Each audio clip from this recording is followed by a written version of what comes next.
Assalamualaikum warahmatullahi wabarakatuh. Perkenalkan, saya Nadari dengan NIM 0603 1181 92 4005 dari kelas Indralaya, Program Studi Pendidikan Ekonomi tahun 2019, Fakultas Keguruan dan Ilmu Pendidikan, Universitas Sriwijaya.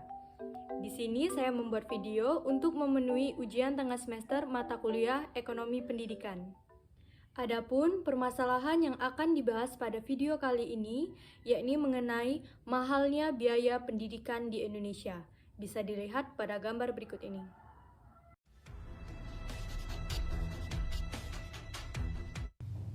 Dari gambar-gambar tersebut, ternyata sudah banyak penulis yang membuat artikel dan berita bahwa biaya pendidikan di Indonesia ini terkategori mahal. Ini tentunya menjadi suatu permasalahan tersendiri di dunia pendidikan, khususnya di Indonesia. Mengingat daya finansial sebagian masyarakat di negara ini masih belum memadai akibat sumber pendapatan yang tidak pasti. Dan ditambah dengan krisis ekonomi yang terus membelenggu dan masalah virus corona yang tak kunjung usai. Kehidupan masyarakat semakin menderita, segala jenis kebutuhan mulai dari sandang, pangan, dan papan sulit terjangkau oleh masyarakat miskin atau kurang mampu karena melonjaknya harga-harga kebutuhan.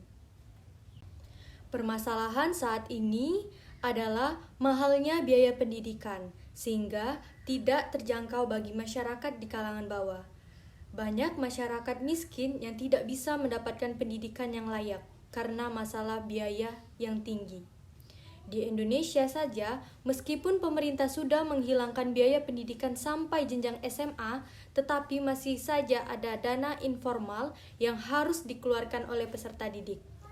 Sekolah tentu saja akan mematok biaya yang setinggi-tingginya untuk meningkatkan dan mempertahankan mutu, sehingga sering dikatakan bahwa pendidikan yang bermutu itu mahal.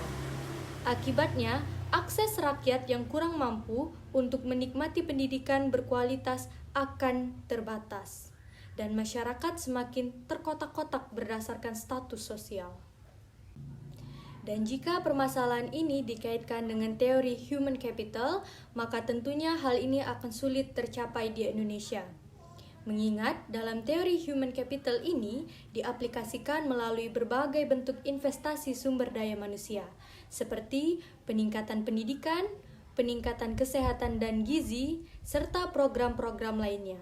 Sehingga nantinya sumber daya manusia yang dihasilkan akan berkualitas. Lalu, bagaimana Indonesia akan mendapatkan human capital yang berkualitas, terdidik, terlatih, dan terampil jika akses untuk mendapatkan pendidikan yang berkualitas dan layak masih sulit untuk didapatkan bagi masyarakat Indonesia yang keadaan ekonominya di kalangan bawah? Maka solusi yang dapat digunakan untuk menyelesaikan permasalahan tersebut yakni yang pertama, pemerintah harus bisa lebih selektif terhadap peserta didik mana yang layak diberikan bantuan biaya pendidikan berupa dana BOS, sehingga bantuan pemerintah tersebut bisa lebih tepat sasaran.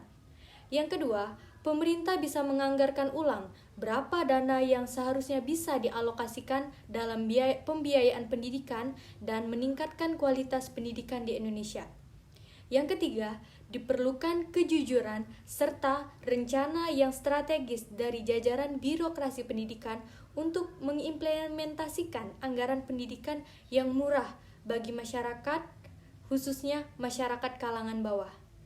Dan yang terakhir, sekolah atau dunia pendidikan harus bisa dibersihkan dari berbagai pungutan seperti biaya ekstrakurikuler, biaya LKS, biaya gedung, dan biaya lainnya. Dengan demikian, solusi ini diharapkan bisa mengatasi permasalahan mengenai mahalnya biaya pendidikan di Indonesia. Sebagai penutup, ada slogan yang ingin saya sampaikan. Kira-kira bunyinya seperti ini.